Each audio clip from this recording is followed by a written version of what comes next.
In this video, we're going to show you how to add a document. To add a document, go to the navigation menu on the left. Under the Data Management tab, select Document Management.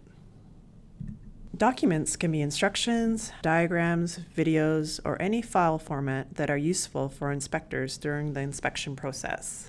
These documents are synchronized to the Field Eagle tablets for inspection reference. From this page, you can search, add, edit, or delete documents. To add a new document, select the Add New Document button on the top left. Once you upload a file directly from your computer, you can add a description and create tags to organize the files and make it easier to search for them.